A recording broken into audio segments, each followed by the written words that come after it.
Everyone, this is Fight Commentary Breakdowns. We have Rich Hewton, a very, very cool guest. He's not only the CEO and president of the North America part of Humble, but also he's a Kung Fu enthusiast and a great martial artist. So, Rich, welcome.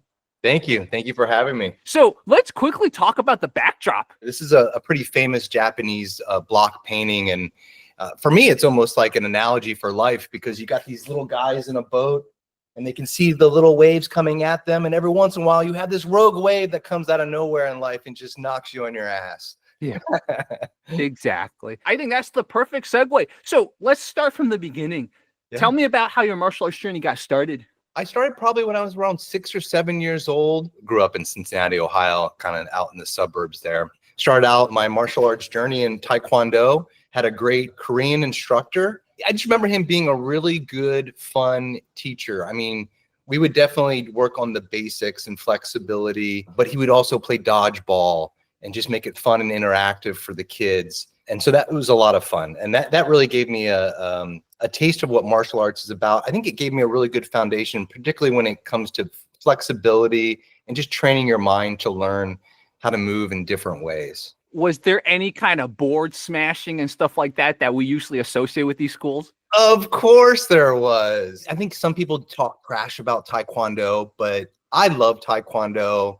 I think it's really great, particularly for kids at a young age. It teaches them discipline, learning things. And then, you know, especially when you're doing a form, you're out there, you're by yourself, and you got to remember it, and you got to stand in front of people and perform this the best that you can.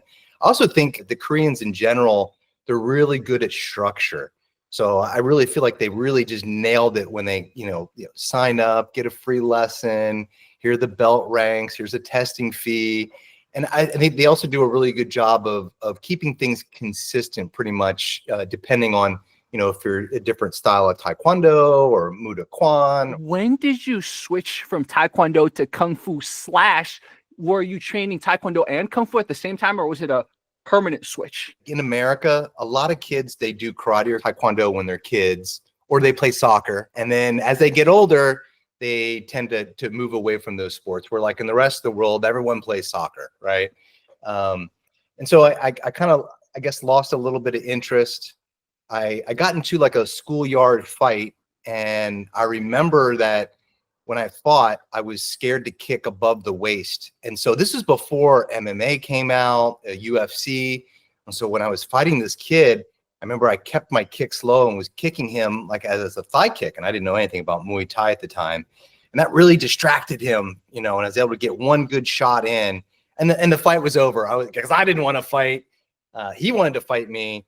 And after I got him good, I said, are you done? Are you done? And he's like, yeah, I'm done. I'm like, oh, okay, don't mess with me again. And then I was like, oh crap. I probably should start training again. And I love Kung Fu. And, again, Cincinnati, Ohio, there's not a lot of martial arts schools to choose from. Like if you were on like New York on the East Coast, or in California on the West Coast. And I found pretty much, I think, the only Kung Fu school in Cincinnati at that time. And it was a Kung Fu system, Tien Shan Pai. I think we had one Wing Chun. Are you a Wing Chun fan? Could you talk a lot about Wing Chun? Yeah. I am a fan of the aesthetics. Now, the practicality, I can sort of go on a rant about that. But yeah, I think aesthetically, Wing Chun's really cool. I like the history of it, and I respect people that practice the art. But for me, whenever I like spar with a Wing Chun person, I'm like, oh, okay, I'm just going to stand back and kick. I'm not going to get inside with these guys. Boom, boom, boom, boom, boom. Like I'm not going to mess around with that. So I really like the kicking and like the northern type of Chinese martial arts with the high kicks and the jumping. And Tien Shan Pai was really kind of marketed as like a northern style of Kung Fu. Do you remember your first class, what it was like? I was underage. I think it was probably like 14. My dad had to come with me. The teacher made sure that my dad was there. He talked to me, asked me a couple questions, said, hey, this is going to require a lot of work and discipline. Here, let's try a free class. And I was instantly hooked, because the first form you learn in the Tien Shan Pai system, it's a single set, but it's also a two-man fighting set too. So that was like the first time I'd ever done like a really continuous two-man fighting set, versus Taekwondo, where you have like maybe Just some drills that you do, like someone punches, you block, and then you do a kick, and maybe you follow up with something like that. This was like a more of a long form two-person fighting set. And then you got right into weapons as well. So like the short staff was like the second form that you learned. And so as a kid, you're like, oh, weapons, cool, right? I love the two people fighting set, because if I stayed in Chicago the first time I was in America, I was going to learn some two people fighting forms too. So I was deprived of that, then I went back to China, and then I was just doing the regular one person forms, the Tao Lu. But yeah, it's so cool. You did some of the two people fighting forms. Wow, that must have been so cool as the first form to learn. Yeah, it was. It's an amazing feeling. It teaches you, distance and timing. And then with different partners, different size of people and different abilities, you have to adjust yourself to make the two-person set work. And sometimes you practice it so much that it becomes second nature. And you can do it linear, so back and forth is how they teach you in the beginning. But when you become much more advanced, one of the things I learned about that form is you can do it in a circular motion. So you can you can switch directions. You still do the same techniques, but instead of just going right back and forth, you're moving all around, almost like simulating a real fighting experience.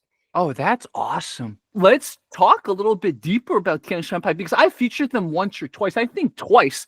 And of course, when I think of them, I'm like, I felt like I've heard them in a lot of Chinese pugilist novels. So what is the sort of the more history, the lineage of Tien Shan Pai? It translates into celestial heaven mountain, I think is the translation. I would say there's two different fractions of the Tien Shan Pai world, and it's mainly on the East Coast. It's very popular in the Washington, D.C. and the Baltimore area. From what I know of the history to be true, there was a Grandmaster Wang, Wang Jujin, I think I'm mispronouncing it. He was from China. He was part of Chiang Kai-shek's army, the Nationalist Army. They were fighting the communists after World War II. He was actually too short to be accepted into the military, but the military hired him to teach soldiers basically China, wrist locks, because he was very skilled in that. When the nationalists started to lose, Chiang Kai-shek and his army, they left mainland China and they went to Taiwan. And then he started to make a living, started to teach Kungfu in Taiwan. He taught Willie Lin and a bunch of other people. But Willie Lin was the one who migrated first to Brazil and then to the United States in the 70s. And Willie Lin opened up the first Tien Shan Pai school in the US. Then he brought some other people over, like his brother Tony Lin, C.C. Liu, who was in Washington, D.C., and Richard Wong. He's in Baltimore as well. A lot of people think that Tien Shan Pai has this mystical beginnings and that it goes back 66 or 65 generations, and they'll put that on their t-shirts and as part of their marketing on their website. And I just think that the Grandmaster Wang didn't really realize that the world would evolve so much that people would have so much access to information. YouTube just changed the game when it came to martial arts, because now you're like, oh, someone else practices my style. Let me see how they do the form. Oh, why is that different? Oh, not saying it's better or worse, but throughout any type of martial art, whenever you have a teacher and another teacher, some things are going to be a little bit different. I think that he made it up as, someone said, well, where did this style come from? And he probably was like, oh, well, here's the story. And, you're part of the 66th generation. And we know that's not true because of what Willie Lin has kind of uncovered. If you look at the forms that make up the system, the third form, open hand form that you learn, it's called Baji. It's a Baji form. It's mostly done not properly. If you look at how a Baji artist really does and expresses the power, especially this elbow power. And then, Xingyi, Bagua, these are all other systems, right? But I think he was a pioneer in that he did merge a lot of different systems together. And that's one of the things I do really, really love about Tien Shan Pai, is that it has good open hand forms. It has good weapons forms. And their sparring is really pretty good. You go to a lot of schools and it'll be point sparring. And we did compete in a lot of point sparring tournaments. We had a competition team and we'd go all around the Midwest, United States. But some of those tournaments in the 80s and 90s, they had different rules. Some of them were continuous sparring, so it wasn't point sparring. It was, you're fighting, and then you just keep on fighting. You get hit, you keep on hitting, and then they stop it. I remember one tournament in Detroit where it was legal, and you got a point if you kick somebody in the groin. And they didn't have really weight classes. They didn't have time for that. So they basically lined you up, and they would do basically based off of height. So me being 16, sometimes they would merge the adults with the teenage class because they didn't have enough to create a whole set of people to compete. And so sometimes you'd be fighting against, you'd be 16 fighting against a grown man that's, outweighs you by 100 pounds at least. I've been studying Shaolin Kung Fu now. I know that the monk that I've been training with, he's a 33rd generation Shaolin monk from the temple, grew up in the temple. So if Shaolin is only 33rd generations, there's no way Tien Shan Pai can be 60 some generations. I don't know. From what I've seen at Tien Shan Pai, I was going to use my favorite word, formidable. Like the people who train in Tien Shan Pai are very formidable. Yeah. And what you described also, it's like there was a lot of sparring and competition. Yeah. How long did you train at Tien Shan Pai before they put you on the competition team? Probably after about a year or so training, you're able to go to a competition because you can go into different classes like a beginner, different, usually have different belt systems in tournaments where a yellow belt, green belt, blue belt, brown belt, red belt, black belt, and so you got exposed pretty early on to tournaments and fighting against different styles. And you're like, oh, wait a minute, this doesn't work, but this works. And then, oh, I can do this and this works. So you kind of really start to refine for your body style and your ability, what really works for you in a real setting. It's just, unfortunately, my heartbreak of my little kid imagination, it's not like, it's chaotic. It's all over the place. I remember I had a viewer he was one of those viewers who just would always message me stuff. And I would keep telling him he'd be doing these demonstrations where, he'd block like exactly like, and I'm like, the guy's not even trying to actually hit you. He's cooperating with you. And his excuse would be, no, I'm not letting him hit me. It's like, no, he's not letting himself hit you. And he just never would get it. It got so annoying, and eventually just like, I'm not going to talk to you anymore. But yeah, exactly. It's like until an actual punch with intention comes your way, you realize, oh my God, this stuff doesn't work. Yeah. Or you get hit really hard and you're like, oh that hurt. It's coming again. What I love about all martial arts is that you meet people and you create lifelong friendships with people that you normally wouldn't have exposure to. So I would say, like in my Tien Shan Pai system in Cincinnati, it was mostly black people, and then at the tournaments it was very much a lot of black people, right? And so being a white kid from the suburb, got exposed to that culture and be able to make friends with people. And again, some people that I wouldn't have associated with or just been around or had the chance to meet, like somebody's a lawyer, somebody's a plumber, someone's an EMS, someone's a police officer. I was 16. I was like, I don't want to hang out with a police officer. But you get to know these people. They're normal people. And I say to this day, if somebody's into any type of martial art, I don't care what else it is you do, we have something in common. And I'm going to talk to you for hours about, jujitsu. What's that like? And what's your favorite move? And how often do you work out? Do you have any injuries? Let's roll around. Teach me something. I feel like you can learn something from every style of martial art. Agreed. So let's talk about the evolution of your martial arts journey. So you did Tien Shan Pai for a while. I assume eventually you went elsewhere for school and stuff like that. So let's talk about how your training evolved. I stuck with Tien Shan Pai in Cincinnati all through high school, and then I went to college in Northern Kentucky, which is just over the river from Cincinnati. So I was still able to train in the Tien Shan Pai system.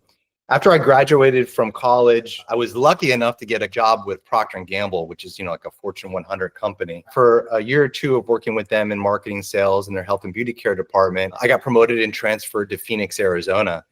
I had never really been west of the Rockies, and going from Cincinnati, Ohio in that weather to Arizona, which some people may complain, oh, it's too hot. I loved it because it was hot all the time, palm trees everywhere. I really liked to camp and four-wheel drive. And so that was just a mecca for that kind of stuff. And, I was looking around, didn't find any Kung Fu schools that I liked. I know there were some Wing Chun schools there. But I met this Hawaiian guy who he was teaching Wushu, but he was also teaching Kanji Kembo. And he was really, he grew up learning Kanji Kembo in Hawaii. He was from Hawaii. And he was a real character. I mean, he was a little guy, super chill, super cool. He always smelled like cigarettes, but he could move, and he was really good at what he did, but he had a love for Wushu. So that was my first taste of Wushu. And so I was only in Arizona for about 2 to 3 years. And then I got promoted and transferred to Southern California. I had never been to California before.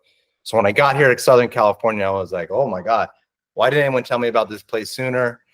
Was shocked by how expensive it was. I was like, oh, this is outrageous. How am I going to live here? How am I going to eat? But in California, the West Coast, there's so many more martial arts schools to choose from. I had met Gene Gauze, who was up in Valencia, which is, several hours away from where I'm at in Huntington Beach, and knew that he had studied Tien Shan Pai Kung Fu in the 70s from Willie Lin when Willie Lin first came over. So I reached out to him and I said, hey, I studied Tien Shan Pai. I know I haven't finished the curriculum. I know you're teaching this Korean martial art that you love so much, but would you mind teaching me Tien Shan Pai on the side? He was absolutely. And Gene Gauze was just a wealth of information. He's been doing Korean martial arts his whole life. And so he taught me the rest of the Tien Shan Pai curriculum and even corrected some stuff. He said, hey, I know this is the way you learned it, but this is how I learned it from Willie Lin when he first came to the United States. And then, I studied with him, got an instructor level degree from him. I had to make a decision because Procter & Gamble wanted to promote me again and bring me back to their global office, which was back in Cincinnati, Ohio. So after 3 to 4 years of living in Southern California, I was like, there's no way I'm going to move back to the Midwest. I mean, I'm just loving it out here. So I unfortunately had to leave Procter & Gamble, and I joined the Clorox company, which everyone knows them as Bleach, but they own a lot of other brands. And at the time they had bought the Burt's Bees brand. And so I was able to stay in Southern California. And then at that point, that's when I switched to Wushu. So have you ever heard of Eric Chen? Tell me more. He's of Chinese descent. He's a first generation American. He was one of the first with Dennis Brown to really travel to China after it opened up. And he's a pretty well-known martial artist, Wushu guy. He's also a stunt man. So I know that he did some stunt choreography for what's that movie with Jackie Chan and Kung Fu Panda?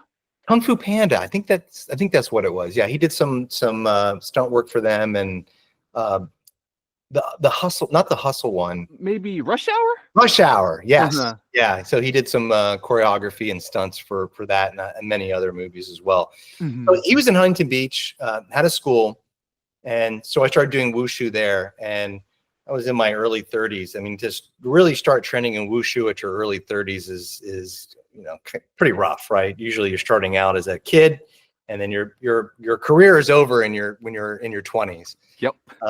But I enjoyed it. And he had also brought an instructor from China, Coach Wei, over to help teach classes. And Coach Wei was a Chinese national Wushu champion.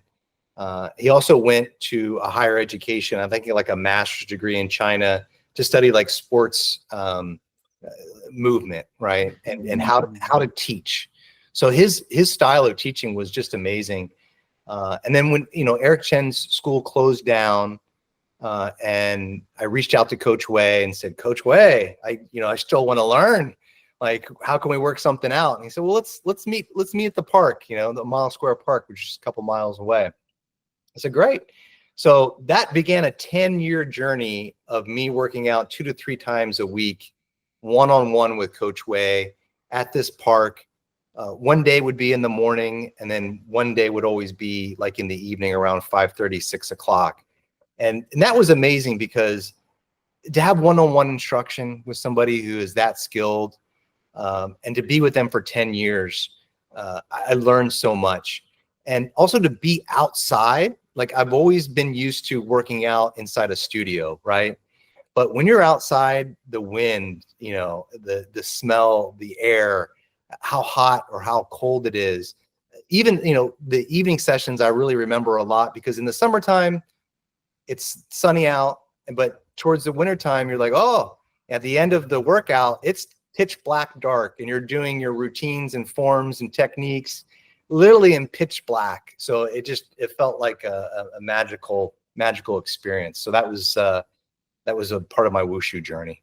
Tell me about how a normal training session would be with Coach Wei. Would it be a lot of cardio? Would he like stretch you until you were about to fall apart? What would it be like? Always a little bit of warm up to kind of warm up your body, a pretty simple stretching routine.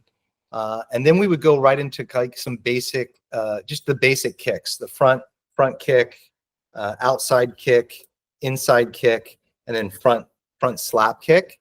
And I told him, and we had many conversations about this, I was at the point where I don't need to learn a whole like 20 new forms or new weapons.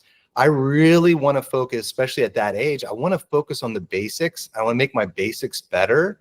And I really found a lot of joy in just focusing in on that front kick, right? And that front kick in Wushu, if you see a really good Wushu artist do it, it's not just a kick that comes up and comes down. It comes up and right about here, it goes fast. Yeah. And it's just boom, boom, you know, and you're really trying to touch your nose or touch your forehead while you're doing it.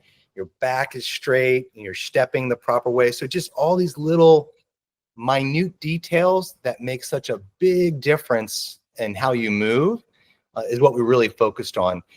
We played with some other styles like Faji Quan and Tong Bei, just because they have a different expression of power, right?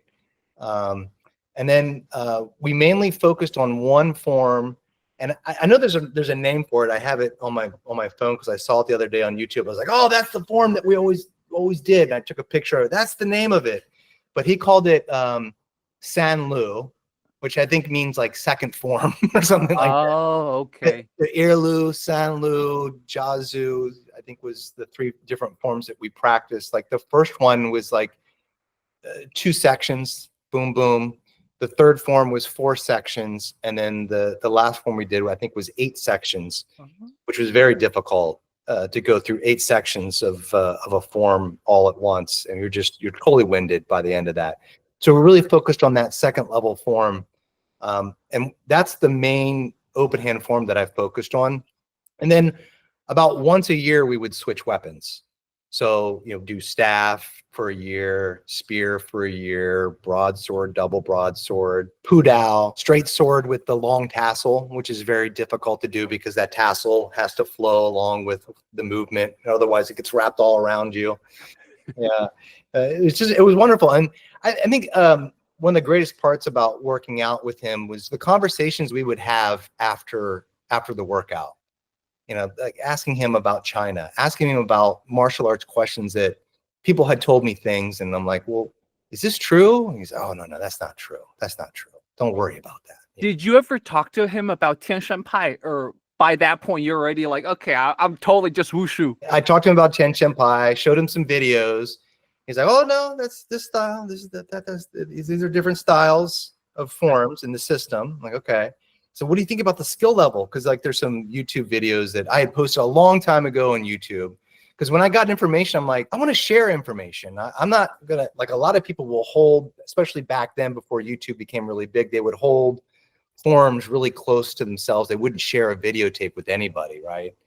And so I posted as much as I could. And he said that the Grandmaster Wang definitely had very high level skill. You trained with Coach Wei for a long time. Did you guys kind of part ways, or was it kind of you moved? What happened then? Just before the pandemic, I think his father suffered a minor heart attack. And so he realized that he had to go back to China to really take care of his mom and his dad. And so that ended that chapter. He may come back at some point. If he does, that would be awesome for me. Yeah. An interesting transition point for you, because it was sort of right before the pandemic. And then on top of that, you trained with him for a very long time. It was a decade, right? Yeah, 10 years. Wow. So it's like there must have been a little bit of a void, man, when he had to go back to China. I was like, what am I going to do? And then I was like, I'm never going to find someone like him again.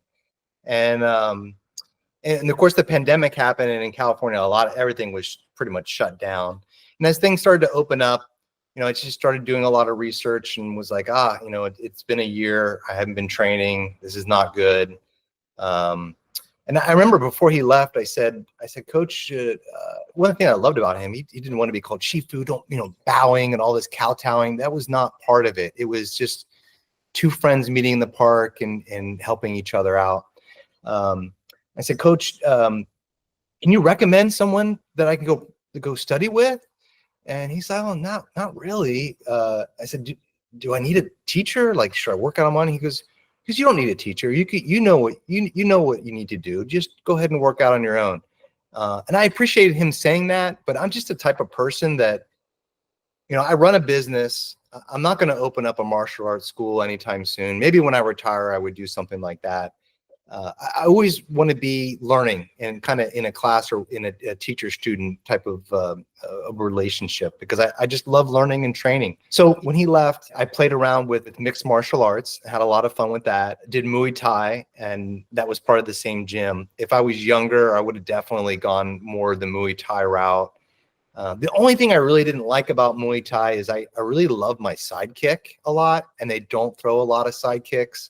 And because they're so squared up, I just felt that there were so many opportunities to throw my side kick, but I didn't want to do it because no one else does it. So I was really kind of regulated to the teep kick and the round kick and punches and elbows. But I really think that the boxing and just the toughness of the training of Muay Thai was, I think, probably the most practical martial art if you want to learn self-defense would be. I would say number one would be boxing, number two would be Muay Thai, and then three would be like jiu-jitsu, and I think judo as well, I think, is a really good martial art for if you're looking to protect yourself. I'm not looking to protect myself. I'm just looking for health and have fun. Like when I'm 50 years old. When I'm doing a cartwheel at 50, I feel like a kid again. When I'm jumping through the air and kicking and doing spin kicks, I'm like, I don't know anyone else who's 50 years old that are my friends that are jumping and doing kicks. And when was the last time you did a cartwheel? It's fun. When you first decided to do Muay Thai, did they know about all your Kung Fu training and all your Tien Shan Pai? Oh, they didn't. These UFC mixed martial arts gyms where they teach jiu-jitsu and they have classes for Muay Thai and they have classes for boxing. I think you get a hodgepodge of people that have some sort of martial arts background and experience. So you'll have somebody that had studied Japanese karate, someone who had done taekwondo. Kung Fu still seems to be kind of rare, especially when it comes to like more the full contact fighting realm of people coming from that into full contact. So yeah, I always try and like, oh no, I'm just a beginner. I know a little bit, but just try and stay humble. In your professional journey, so you were at the Clorox company, which owned Burt's Bees.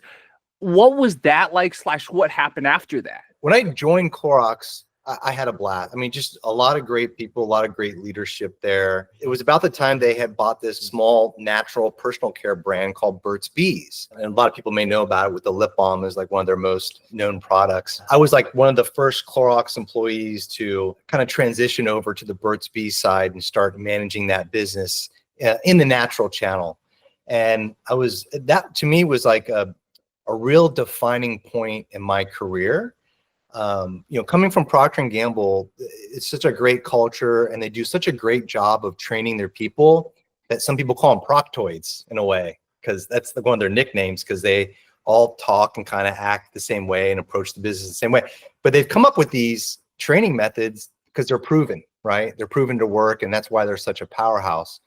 And so I was able to take that skill set and then work on a brand that I like truly believe in, no harsh chemicals, clean ingredients. They're trying to make the environment a little bit better place. And then the founder, there was really two founders. Roxanne Quimby was the one who's really kind of the brains behind it. But the one who everyone associates the brand with is Bert. He's the guy with the beard. And he was a very, very eccentric guy. He didn't care about money. He didn't care about fame. He just wanted to live out in his little plot of land in Maine, just live a simple life with his dogs, and he shot guns just for fun. And he was a beekeeper. He was a very eccentric beekeeper. So I got to meet him, and I got exposed to other people and companies that work in the natural space, like eco-friendly product space. So, from that point on, I was like, oh, like I can take my skill sets that I've learned and honed over the years and work on a brand that I truly believe in, right? That is good for people and good for the planet. So that was a lot of fun. I did that for about 4 or 5 years. They said, oh, you did such a great job here. We're having some trouble on our litter business. Would you take over the cat litter business for us? And I was like, for the pet channel, right? So that's like a PetSmart, Petco, and Chewy. And I was like, I was just being a good corporate guy. I said, oh yeah, sure, I'd love to do that, And I was like, oh man, this is going to be really hard to get excited about, because cat litter is basically dirt in a box is what you're selling, right? So I did that for a few years. My passion just wasn't there, and that's where I made another big transition. When I quit the corporate world, what happened was they're like, oh, Jerry, you're such a great leader. Let us move you to, I was at ByteDance, right? ByteDance is the company that owns TikTok. They're like, they for some reason got really inspired by, remember HQ Trivia? There's this app where like you could make money answering trivia questions, right? Yeah. They had a copycat app. They're like, Jerry, we're going to move you onto that app. I was like, I didn't sign up to work on a trivia app. What is this, like Quiz Bowl in high school? So I left after that. I didn't have the Rich in me to be like, you know what, let's just stick it out. I can do it. So, props to you, Rich. I'm giving you a lot of props for being able to be like, I don't want to do this. Let's just do this anyway. Let's try my best. I thought it would only last for a few years, but I was like, oh, I'm never going to get back to that brand. And if I did, it had changed so much because it had become more corporate, right? It really had kind of lost its grassroots feel and scrappiness to it. And so, yeah, it was just time for me to go. That makes sense. So once you felt like it lost its grassroots, its scrappiness, where did you go afterwards? I did an interview with this small Swedish brand. I fell in love with the guys that created it, and I saw the brand and I was like, I see the potential in it. And I have experience in this category, and I have experience in this channel, and I know what needs to be done to really kind of blow this business up. And if I'm given the autonomy to do it and do it the right way and the way that I want to do it, I can have a lot of fun doing this. So I met the founder, Noel, just a business genius. His mind is so sharp. And then the other guy that kind of co-founded the Humble Company brand with him is Oscar. Just to clarify for anyone watching who doesn't know, the acronym CPG is Consumer Packaged Goods. Yeah. It's hard to explain CPG in a nutshell. So maybe I'll have Rich explain what CPG means. To me, it's really fascinating because I look at stores differently. So if you walk into a Target store or any grocery store and you look at all the products there in the store, there's a person that's managing that business that represents that brand or that company. And so it could be macaroni and cheese, it could be dog biscuits, it could be shampoo, it could be the meat and deli section. Every product that's ever sold is got somebody or a business behind it trying to drive that business forward. That makes sense. So let's talk about Humble. Yeah. What do they do and what makes them different? What I loved about it was that it was in the oral care space. I feel like that there's not a lot of oral care brands when you go to the store and look at the shelf. It's really dominated by two main players. Crest, who also owns Oral-B, who also owns Scope, which people may not know, but all three of those brands are owned by one company. And then you've got Colgate that also owns Tom's of Maine, and I think Hello too. And so you really got these two companies that really dominate that space. And so that was the first opportunity I saw, is like, well, there's room for another brand to come in and be a disruptor. And at the time, the Humble Company really started out, Noel, the way he founded it was, he was originally a dentist and he went on a humanitarian mission to help some people in an underserved community. And he felt good about what he was doing there: cleanings, fillings, tooth extractions, oral hygiene education. And he had brought a bunch of toothbrushes with him to give away to people for free. And as he was leaving, he was thinking to himself, oh man, these are either going to end up in a landfill, and they really don't even have like a landfill process. So these plastic toothbrushes are going to end up in the waterways, and they're going to be around forever. And even if they do break down, they have harmful chemicals in them. So he had an epiphany, which was a bamboo toothbrush. And he was really one of the first in the world to globally market and sell a biodegradable toothbrush in the form of bamboo. So we really started out as a bamboo toothbrush company. And that's where I saw, okay, that's a commodity, right? Anyone can make a bamboo toothbrush. But how do we innovate outside of that to become a real oral care powerhouse? So we have a plant-based floss pick. We have toothpaste that doesn't contain any SLS or parabens. Some of these agents and ingredients in toothpaste, they really have no benefit other than creating a foaming action in your mouth. And then our toothpaste also is fluoride free, but it does contain nanohydroxyapatite. And so this is an ingredient that people are getting more hip to as people get more educated about it. We are a brand that believes in science. We do believe that fluoride definitely is proven to help prevent cavities. And we do believe that in small doses, brushing your teeth and spitting it out, it is not harmful for you. But a lot of consumers that are just like, I don't want fluoride. It is known to be a neurotoxin. So hydroxyapatite, if I'm remembering correctly, was invented by NASA because when the astronauts go up in space, the gravity is zero, you start to lose bone density. And so they created this hydroxyapatite for the astronauts to kind of brush their teeth because it helps re-enamel the pores of the teeth. And hydroxyapatite is also created by your own body. So it's biosimilar. So you create it. It's also can be created in synthetic form. It's really the next innovation in toothpaste that we believe is we know right now is exploding in the United States. What happened was NASA sold the technology to a Japanese consumer products company. And if you go to Japan, even to this day, and you look at like the toothpaste section in any of their stores, it's all nanohydroxyapatite. They don't have fluoride. Nanohydroxyapatite is the gold standard over there. So I think that will eventually start to gain more traction here in the United States. And then we have other products like mouthwash. When you go and look at the mouthwash section, it's a big plastic bottle of a lot of liquid in there. And some of it has alcohol in it, which is, it's not good. It's just proven to eventually could cause cancer, right, in the mouth.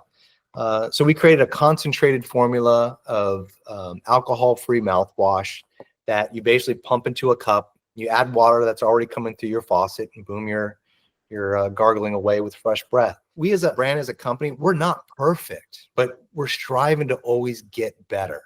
And so if we can take a product like mouthwash and reduce the plastic by 70% and reduce the weight by 70%, and so it's less expensive and you're using less CO2 to ship that around the country and around the world, you're making a less of an impact on the environment. When we look at innovation or new items, we first look at our existing items and say, how can we make them better, either from a consumer usage standpoint or from an environmental standpoint? We start there first.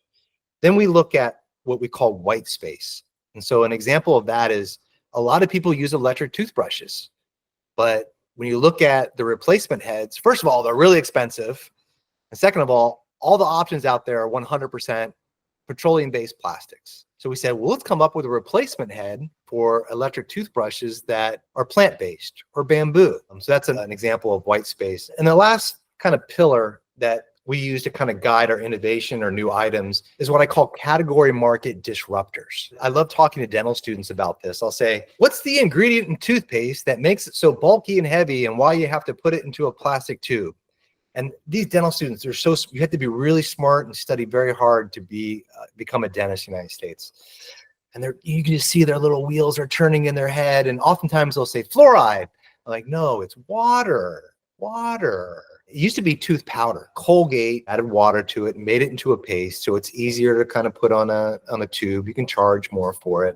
And that's the reason why you have it in plastic tubes. So we just basically took the water back out of toothpaste, put it into a tablet form, and we were able to get out of the plastic tube and into a cardboard cylinder. So we have these toothpaste tablets that you just pop in your mouth, chew it up. Again, add water to your toothbrush that's already coming through your sink, and boom, you're off and you're brushing away. Great for travel, great for camping, and again, just reducing our carbon footprint. I was gonna make a review anyways, so it's perfect. I'm talking to Rich about this.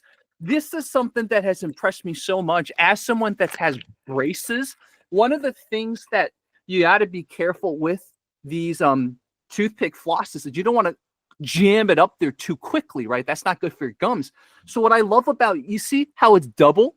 What I love about the double is it provides kind of a moderating mechanism.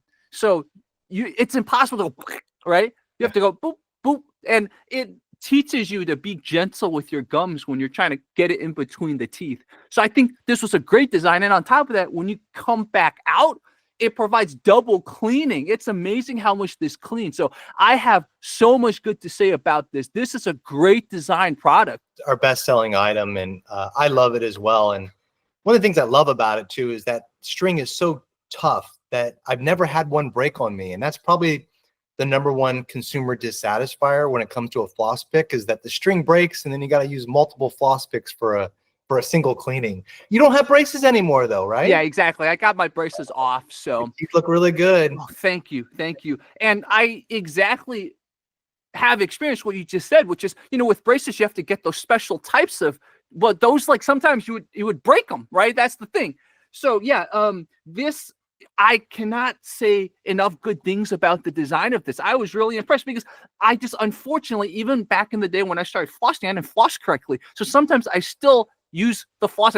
I go up there, I'm like, oh, don't hurt your gums, Jerry. So like, you have to teach, right? Some people, it's hard to just learn things so much. We have so much going on. So you have to use the design of the product to teach them, okay, don't go too hard up there. Yeah. I've been using the mouthwash. I love this.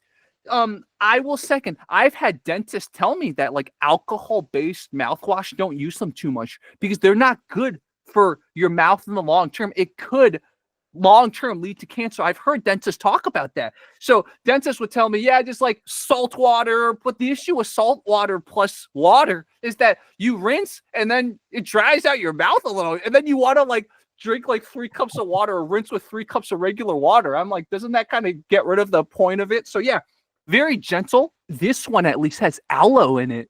Yeah. So it's got a soothing effect, right? Like you want to use this afterwards. Yes, it helps clean, but also don't you want to soothe your mouth after all the brushing and flossing? It has aloe in it, which helps reduces inflammation in your gums particularly. It has xylitol, which is really has some really great oral hygiene health benefits. The other thing about alcohol and mouthwash is that it kills bacteria, but the thing is it kills all the bacteria. I think you have over 500 different types of bacteria in your mouth, and not all of them are bad. Some of them are good.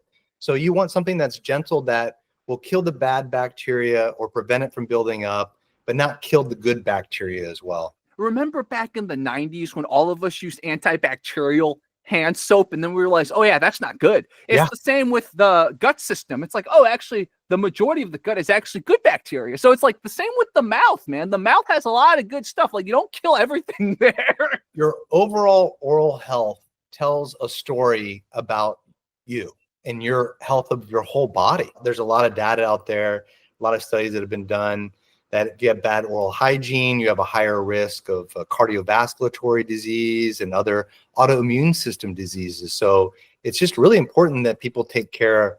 And it's very simple.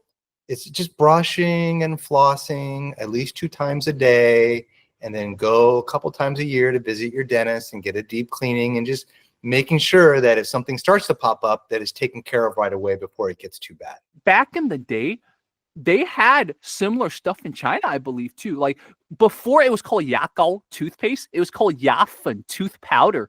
And I'm thinking about the definition of that word, and I was trying to find, okay, like, did they have similar things back in the day?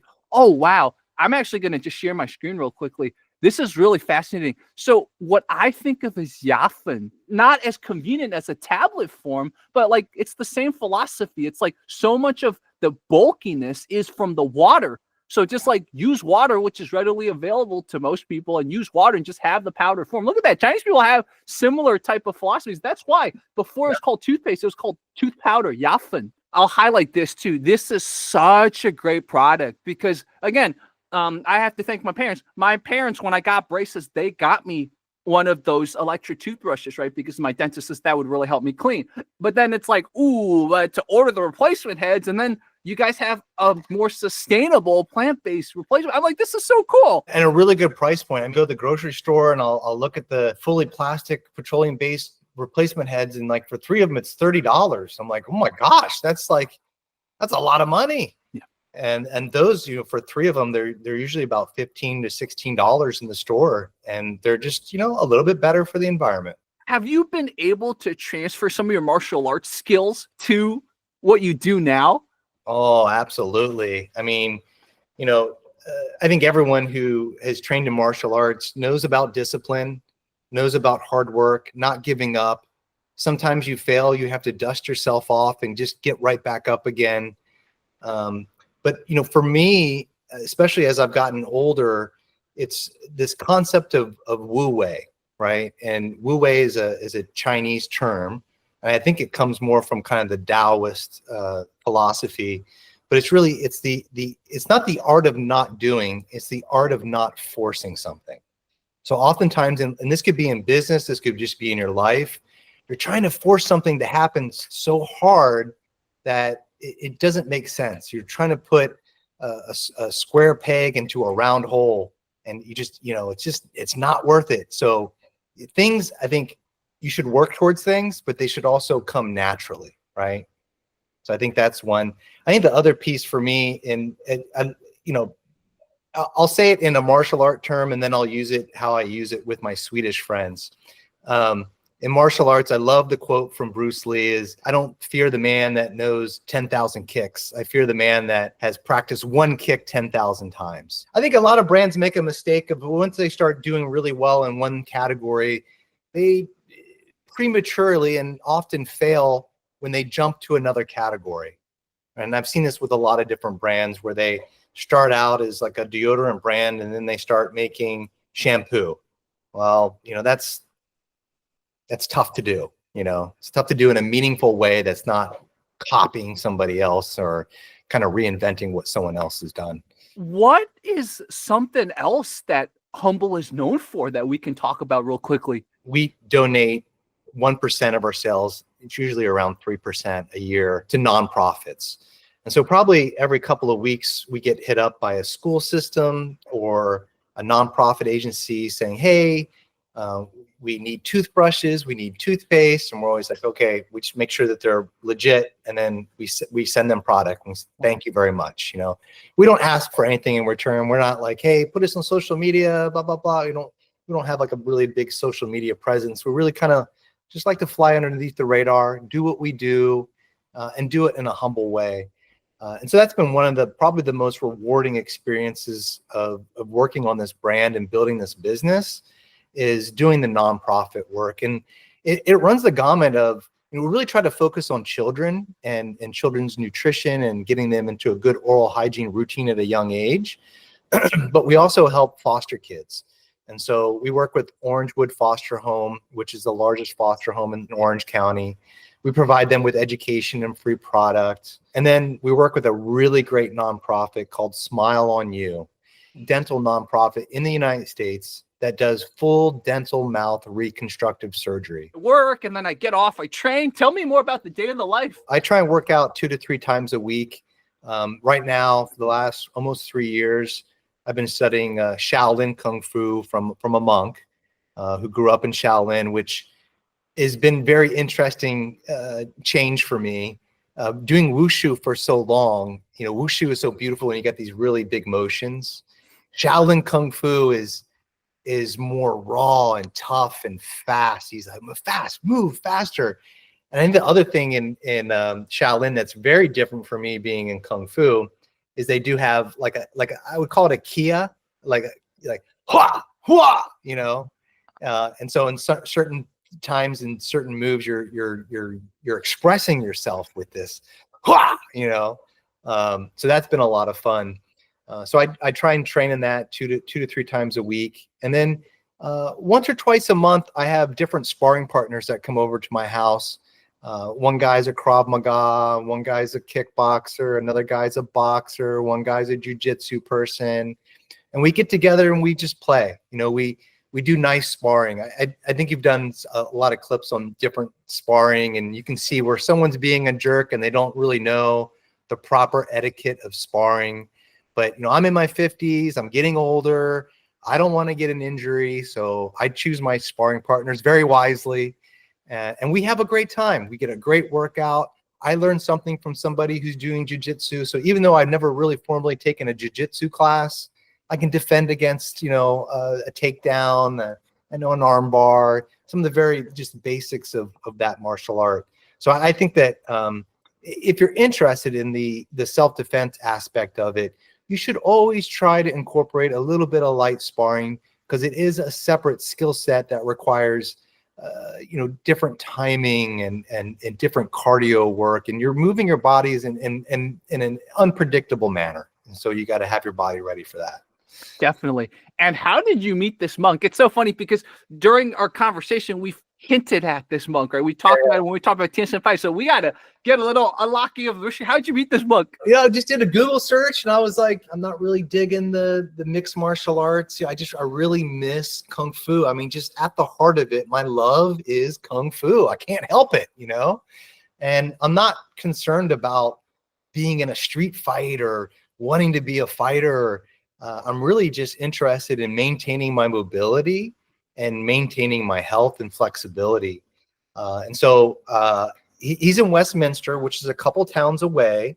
I think Westminster is known as the largest population of Vietnamese outside of Vietnam. So again, I've got all these new friendships now. Like everyone, I think I'm the only white person in the whole class.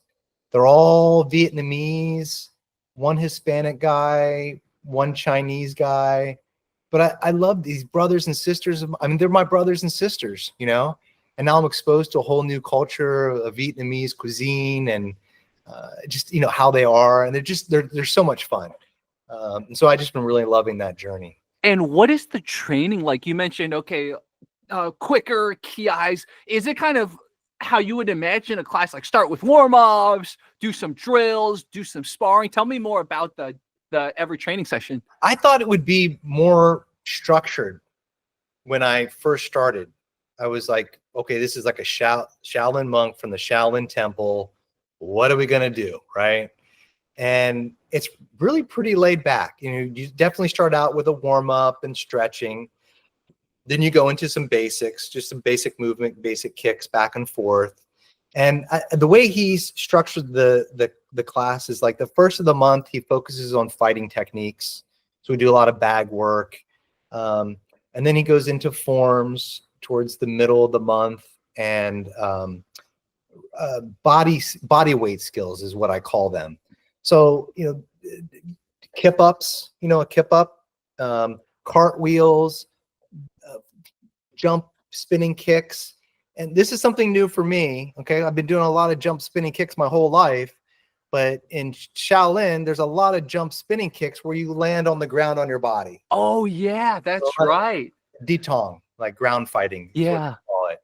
So a lot of like, you're like here and you on the bottom, you land on the ground and you flip your legs around and then you do a kip up and you go into a roll. And so, that's always really a struggle for me. But it's a lot of fun. It's like, you're 50 years old and you're doing cartwheels and flips and stuff. And it's like, oh, this is great. You feel like a kid again. I would have never thought you were 50, honestly. Talking to you, I would have thought you were 40. So your martial arts training's benefited you a lot, man. And I think you just in general have a positive attitude. I can tell. So that helps a lot. Got to have a positive attitude. It's better. Willie Lynn told me it's better to laugh than to cry. Oh, that's actually the perfect segue for the last question. Do you stay in touch with the Tien Shan Pai people? Oh, yeah, definitely. I don't know why Willie Lynn chose me as one of his disciples. I think he knows I'm not going to open up a martial arts school until I retire.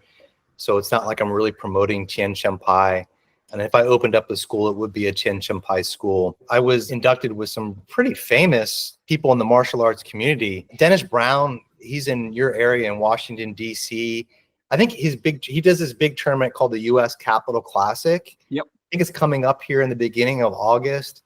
It's a fantastic tournament. I think they have full contact fighting. It's like more Sanda style fighting, point fighting as well, forms. He's an amazing person. He's probably one of the smoothest, most charismatic people I've ever met in my life. And a lot of times when you get a lot of martial artists, teachers together, you have a lot of egos, a lot of chiefs, not enough Indians. And it's really hard to get that group to come together and and all get along.